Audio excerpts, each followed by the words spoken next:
Welcome everybody to another round of World of Tanks subscriber replays. My name as always is Maxwell, and today's first video is from the user ColtsFan87. That's ColtsFan87, and he's driving the IS on a standard battle on Ruinberg. IS being a tier 7 heavy tank for the Russians. It's not often that I see a standard battle on Ruinberg. It's normally an encounter battle.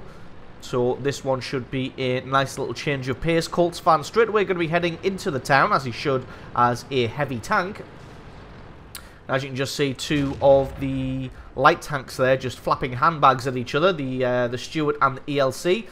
ELC gets pushed back around the corner, and Colts fan lines him up and takes his shot and gets a very early kill there. That ELC is going to be a little bit disappointed that he stayed around to fight with that Stewart. Probably should have just had a shot at him and then tried to leave, but instead tries to duel with him and gets himself taken out early on in this fight.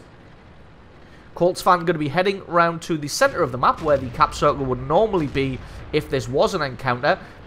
Just going to be giving no cares about anybody around here. Just going to be pushing straight up. Going to try and get a shot on this KV-1 who has hunkered down behind this church here.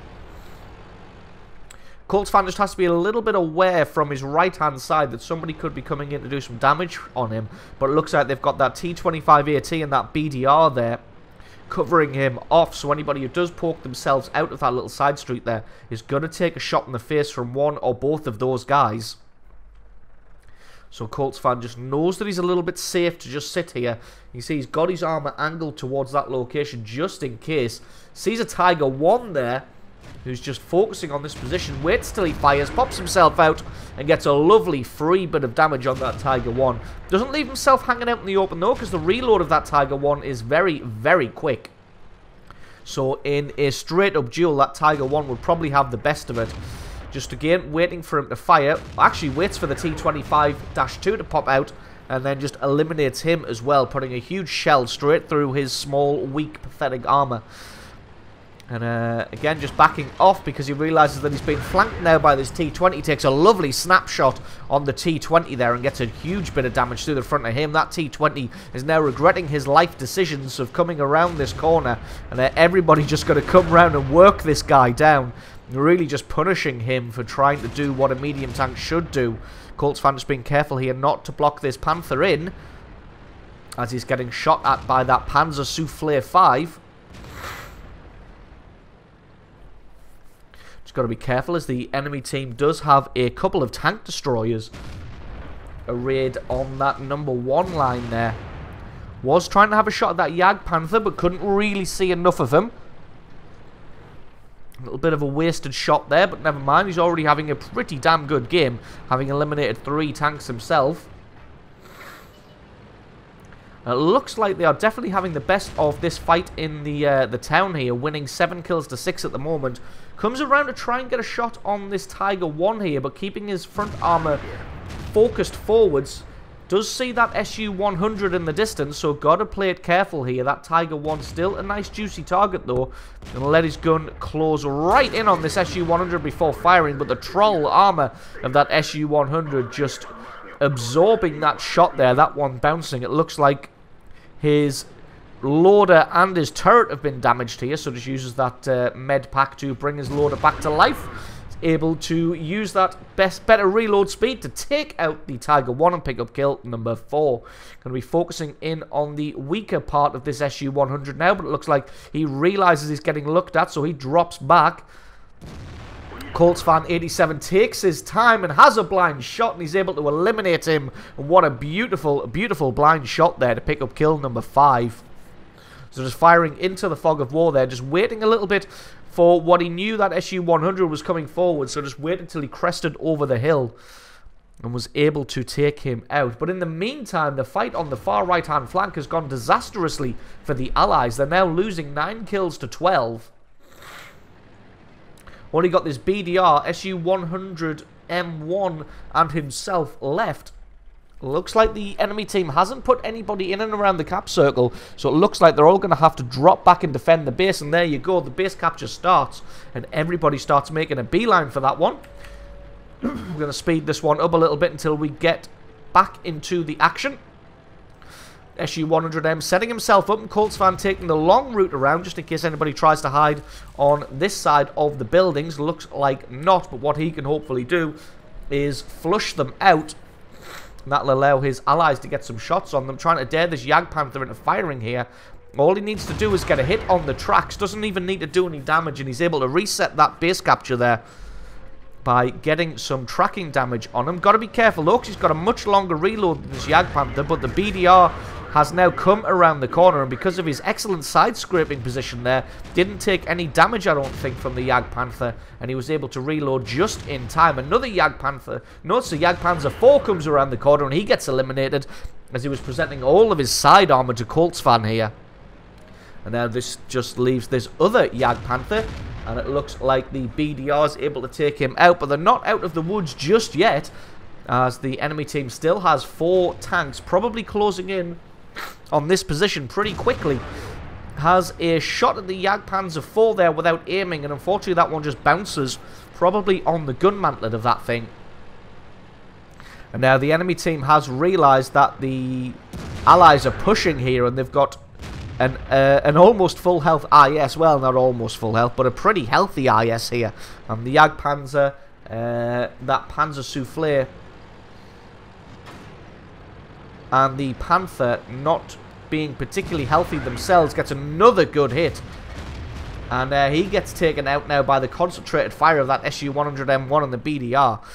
This Jagdpanzer 4 is a one-shot, but he's probably going to take some damage for his trouble. He does indeed, but he's able to take out the Jagdpanzer. He probably should have dropped back a little bit farther, or try to push all at the same time, and that probably would have worked out. And this AT-8 has finally appeared on the opposite side. A little bit slow to the battle here, but that's to be understood, as the AT-8 is a slow, lumbering tank. Takes a little bit of damage for him, allows his gun to close in just a little bit, not quite fully, as he knows that that AT-8 has a relatively short reload time for its tier. So just got to rush that shot just a little bit. Going to focus back in on the weak spot. Able to get another good bit of damage through there. And because he's in such a great side-scraping position, there's no way this AT-8 is going to be able to damage him. And he knows it. So he's turned around to the SU. But that presents side armor to the IS. Coltsvan 87 is able to pick him off, pick up kill number 8, and almost 4,500 points of damage, as I'm pretty sure he had some shots into the dark there that landed and did some damage. So absolutely awesome replay from you. Thank you very much for sending that one in, and don't forget to stick around, because as always the score screens and another game are coming right up.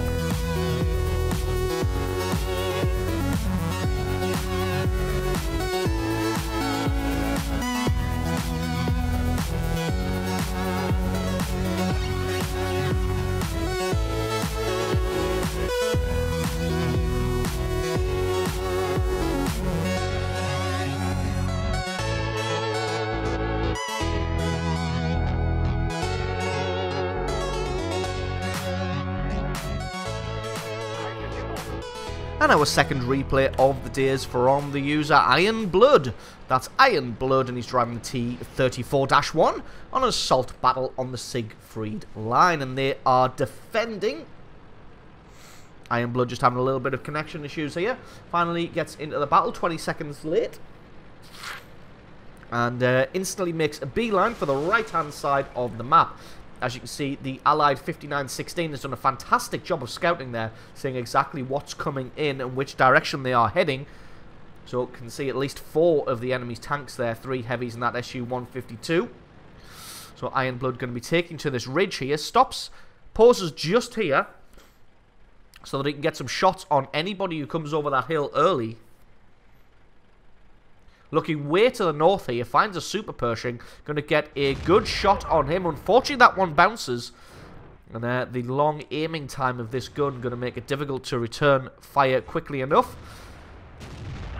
Gets a good shot finally through the side armor there, then after that decides to switch targets to that 3001P.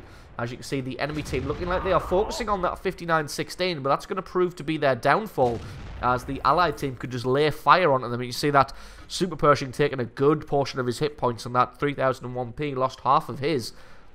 So the enemy team going to think twice about cresting this hill, especially in the far north here. Well, that 3001H looks like he's wanting some of it.